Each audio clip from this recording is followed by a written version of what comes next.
All right. Grant, I appreciate you doing this, man. Yeah, great to see you again. How's been COVID been for you as a journalist?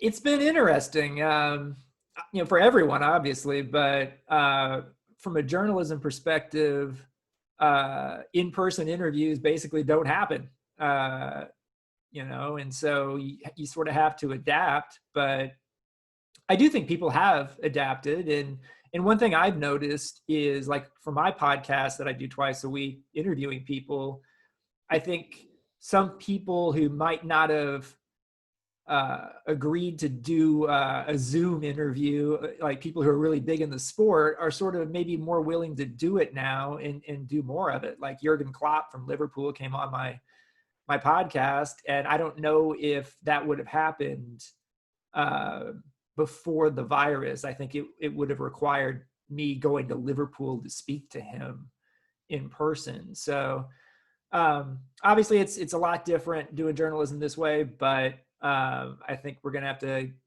get used to it, and maybe, keep doing it in the months to come as the virus, is going to continue, I think. And even after the virus is gone, I think it's going to be, I think the business will have changed a little bit permanently.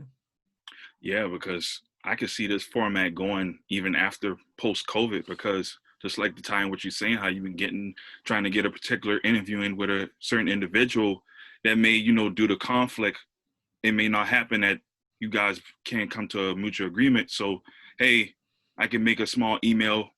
We can just link up, Zoom call, 30 to an hour.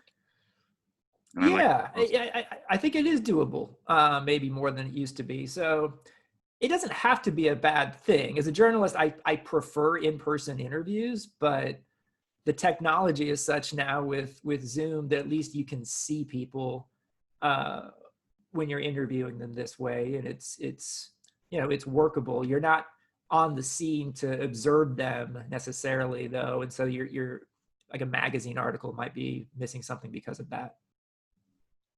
Well said. Oh, I don't think you never. I don't know if I heard this from you, but who have been some journalists that you looked up to in your early years of writing? Um, a few. Frank DeFord was one of the greatest writers in the history of Sports Illustrated, and I remember getting a subscription to Sports Illustrated when I was, I think, 8 or 9 for Christmas, and it became an annual gift. And I read that magazine cover to cover, and Frank DeFord was my favorite writer. Um, and I just loved the way he was able to take sports writing and kind of, Frank DeFord would have been a stylish writer no matter what he covered, but sports writing didn't have as much of an association with stylish writing, maybe until he came around. And there were obviously some other guys too, but I thought he was just sort of the master. Um, Other writers that I always really liked, at Sports Illustrated, there was Alexander Wolf, great basketball writer. There's, Steve Rushin. Um, I became friends with these guys, and so it was cool for me because they had been sort of my writing heroes. And I decided early on, like in high school, I wanted to write for Sports Illustrated, and to actually meet them and get to know them was really cool. David Remnick, the guy who runs the New Yorker, is another guy that I really, I've always been sort of, amazingly impressed by, just because he's, his quantity and his quality is just off the charts. And he doesn't write as much these days because he edits, but he still writes from time to time, and he's fantastic. Another one of my mentors was Gloria Emerson, who was a war correspondent during the Vietnam War for the New York Times, and ended up writing a book called Winners and Losers that won the National Book Award, going around the U.S. meeting families of the soldiers that she had met covering the war in Vietnam. And I was really lucky. I had her in college for a semester-long writing seminar, and I had David Remnick for a semester-long writing seminar in college, and all those people had big influences on me. Yeah, man, because I remember when I was young, I want to say early 2000s, mid 2000s, man, when you was at Sports Illustrated, you guys had, and I don't want to say all-star cast, but with you, Jeff Benedict, Jeff Pearlman, Jackie McCollum, Jack McCollum, Yeah. I mean, like, does that just sets a bar for the future or the ones that's there currently? Like, hey, I got to compete with those individuals. I don't know. I mean, I do know that these guys were my friends, but also they set such a high bar with their quality that you did feel the pressure to be as good, or to like, to make sure that you pulled your weight when it came to having good stories in the magazine. And I definitely miss those days. Like media's changed even since the early 2000s, obviously, and Sports Illustrated's changed since the early 2000s. I don't work there anymore, but it's I still think there are some terrific writers there. Um, Tom Verducci, Jenny Vrentas, John Wertheim, Greg Bishop. There's a lot, and so even though some things have changed and it's a monthly magazine now, some things haven't changed. Let's get into MLS soccer in general. How has the whole landscape of soccer has changed since COVID? I want to say March, if we want to begin with that, because that conversation is really not talked about. We hear about the NBA and the bubble, the NFL, how they're doing their procedures, but it's not, when it comes to soccer, that conversation is really not talked about. Well, soccer is global, obviously, so like it's interesting to see how different countries have handled the virus, some better than others, right? And so like Germany was the first major sports league to get back playing again, and with their soccer league. And a little bit later came Spain and Italy and England in the restart. And then the U.S. didn't do as good a job on the virus, and so it took us longer to get soccer going again. The NWSL, the Women's League, was actually the first U.S. sports league to start again, playing in a bubble tournament, and then MLS did the same thing in a bubble tournament. The sport has changed a little bit. Even like they're not allowing fans in most stadiums in the U.S. still for MLS. Some fans or some stadiums are allowing a few select number, and then the substitution rules got changed by FIFA, where they went from allowing only 3 subs in a game to 5, and that does have an impact on the sport itself. And part of that's because they've had to play so many games, and like teams are basically playing weekend and midweek all the time to try and get the games in. And so I understand why they went to the 5 subs, and why most leagues are continuing that in the new season.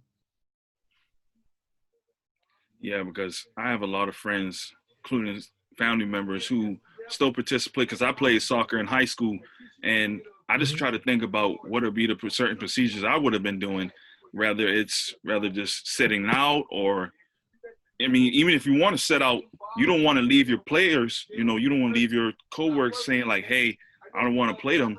But at the end of the day, I got to do what I got to do for myself and my family. Right. And we've seen, several soccer players decide not to play. More so on the women's side. So like Megan Rapinoe has not played this year. The NWSL actually gave their players the option of playing or not playing. If you're fearful of COVID transmission, we'll still pay you, which is very different than the WNBA or most other men's professional sports leagues. On the MLS side, you had the MVP, Carlos Vela, decided not to play in the bubble tournament because his wife was about to give birth. So, there is some of that. And I do think it's important that people not give a hard time to any athlete who, for reasons of safety, decides that they aren't going to play. Well said. Let's switch over to basketball. A lot of people don't know how you played a big part. And I'm probably going to give my age away because I remember in 2002, I'm reading Sports Illustrated magazine. I was in class. We had some free time around recess. And I see this guy on the cover, and his name was LeBron James. And you was a person that played a big part in that. If you can, just please explain that story and how do you feel the evolution of LeBron then where it is now? Well, I mean, that was the first story that Sports Illustrated did on LeBron James. He was a high school junior in Akron, Ohio. And I wasn't sure they were going to put him on the cover. They ended up doing that, and they ended up doing that during the Salt Lake City Winter Olympics. So it was not an expected cover choice for Sports Illustrated to make. They made a good choice in the end, and LeBron made it. But I remember I was living in Seattle in those days and covering college basketball. And I pitched my editor, Greg Kelly, on, I think it might be time to do a story on this kid, LeBron James, who had a really good ABCD camp the previous summer and was being talked about as a high school junior, is not just the best player in America his age, but a guy who, I remember Danny Ainge, who was a GM of the Celtics, telling me for that story, like, there are only 2 or 3 players in the NBA right now that I would not trade for this high school junior, LeBron James. And in those days, I don't think the internet was in the same place it is today. So it did kind of feel like you were introducing this kid, LeBron James, to the country by putting him on the cover of the magazine. And so I remember telling LeBron, like, your life's going to change because of this. And, like, I ended up making 2 trips to see him. I went on one trip to Akron and ended up going with LeBron and Maverick Carter, his friend, and a couple other of their friends to an NBA game. I drove him to see Michael Jordan play in Cleveland. And so that allowed me the chance to really get a sense of what LeBron and his support system was about. It was pretty cool because Jordan hit a buzzer beater that night to beat the Cavaliers, and LeBron was rooting for Jordan, and he met up with him after the game, and that became the lead to my story. And then I also made a second trip a week or 2 after that to New Jersey, and it was a famous high school game between LeBron's team and Carmelo Anthony's team in Trenton. And the whole thing was just really cool. And I remember seeing the cover, and the cover line was "The Chosen One." And my editor, Greg Kelly, actually was the one who came up with that. And LeBron liked it so much that he eventually got a big tattoo of "Chosen One" on his back. And so I always give my editor credit for doing that. Was that to tie into that? Do you feel like that was maybe a stamp or pressure that he was putting amongst himself, saying, "Hey, I need to make an attempt at succeeding Michael Jordan"? Maybe. I mean, it was interesting. Like, just at that time, Michael Jordan was trying to help convince LeBron to sign with Nike. And they had met at least one time before the night I saw them meet. But I just sort of, kept quiet and just observed what kind of interaction was taking place. And I remember writing that, there's a possibility that LeBron could get a $20 million shoe deal. In the story, he ended up getting an $87 million shoe deal with Nike. And so it's pretty incredible when you look back on those days, just how much we don't see that anymore, that type of emergence of a player of that stature. Mm-hmm. And I guess in some ways I got lucky with my timing. I didn't do too many stories on, child prodigy athletes. And the one I did do a story on ended up being as good or better than advertised. Yeah, because there were multiple. I want people to be clear. Like there were multiple high schoolers that were on Sports Illustrated cover. Like he was not the first person that was on the cover. Right. He just was the one that was globalized as, hey, he's here. Yeah. I mean, Sebastian Telfair was on the cover a few years after LeBron and Later on, Bryce Harper. Yeah, no, exactly. So, sometimes guys make it, sometimes they don't. Like I'm doing a podcast series right now on the Freddie Adu story. And, Wow. right, I was covering Freddie Adu the year after I did my first LeBron story. And one guy made it and the other didn't. I'm glad you brought him up. I'm glad you brought up Freddie Adu because I was always curious about his story because did anybody ask him that is this something that he really wanted to do? Like him being that age, going in being that professional? Because I remember me being young, I think me and him probably has like a 2 or 3 year difference. And I'm like, I couldn't even see myself jumping to that next level. Well, that's the thing with Freddie, because he was 14 years old when he started his first season with DC United in 2004. And so that's, the youngest, I think he was the youngest pro team sport player in the US in a century in any sport. And here you had MLS promoting him heavily. He was kind of, the league's main meal ticket at that time. And, he did a TV ad with Pele, his first season that ran all season long. And, I think if you ask if Freddie wanted that, I mean, it sounds like, I talked to him for this. He's 31 now. And he said, yeah, that he was excited about getting to meet Pele. He didn't think about what kind of pressure that might put on him to become that or to try and become that.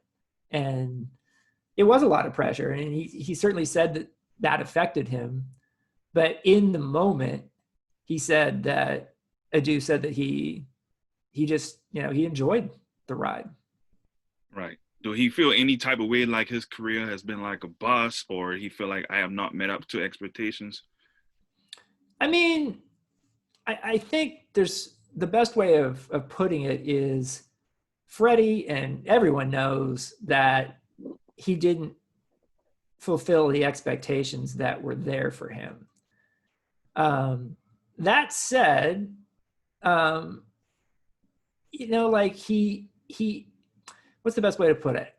Some people might think Freddie's a sad story, and he doesn't think so. And none of the people around him today look at him as a sad story. He was also able to make a good amount of money to buy a house for his mom. Here's an immigrant kid, came from Ghana, and she still lives in that house. And so it's a little bit of American dream type story, right? And if you look at it, like he certainly didn't perform up to what people thought he could. Even the more realistic expectations were higher than what he achieved. But he also, ended up playing a good number of years in professional soccer in a lot of different teams. But I think he's still he was the first and maybe only player to have a hat trick in the under-17 World Cup and the under-20 World Cup.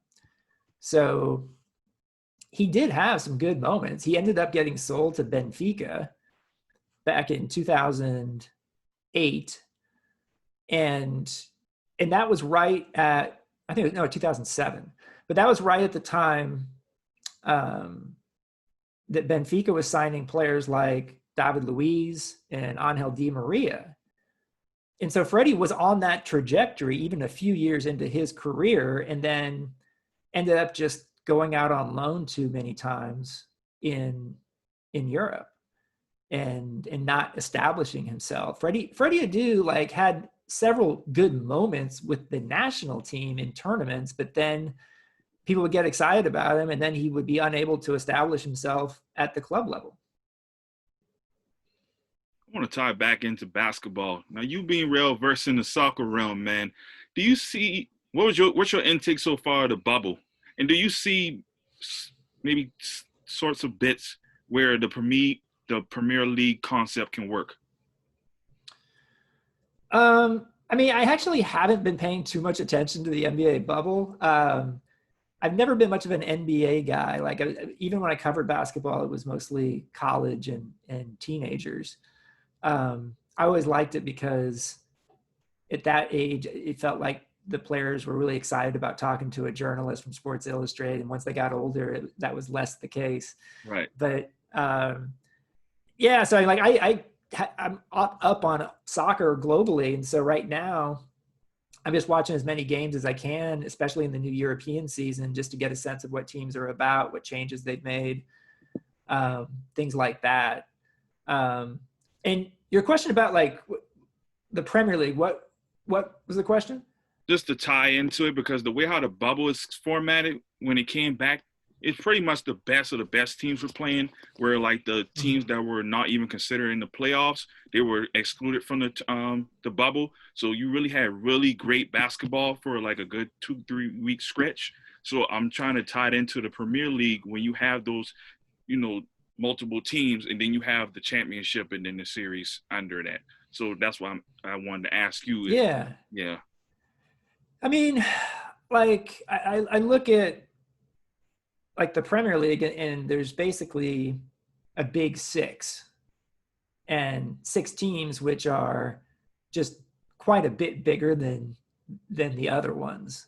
And so, the Premier League makes it so that every weekend you're going to get at least one game between 2 big 6 teams. So there's going to be one marquee game each weekend. So when I say big 6, you're talking Manchester United, Manchester City, Liverpool, Arsenal, Chelsea, Tottenham Hotspur. So, those are the big 6, and they have the most fans around the world, including here in the U.S. And I think the Premier League does a good job of managing and scheduling, and there's always storylines to follow too. And so it's cool to follow. And I think, with the new season starting, people are excited about how much soccer we're going to be seeing, because there's going to be a lot. It's going to be packed in even more because of the virus. Are there any young players that people need to look out for? Yeah. The U.S. right now, even though the U.S. men's national team failed to qualify for the last World Cup, there's some real optimism right now around some of the young players that are emerging who are American, and they're playing in Europe for big clubs at a young age. So Gio Reyna is 17 years old. He scored his first Bundesliga goal last weekend in the season opener for Borussia Dortmund.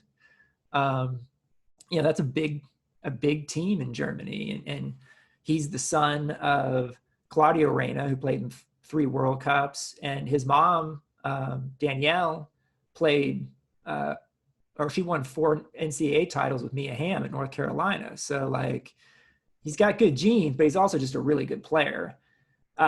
Christian Palisic is probably viewed as the best young American player. He's just 22 years old, playing at Chelsea. Really dynamic attacker, goal scorer. Tyler Adams. What player would you relate Kristen right now to?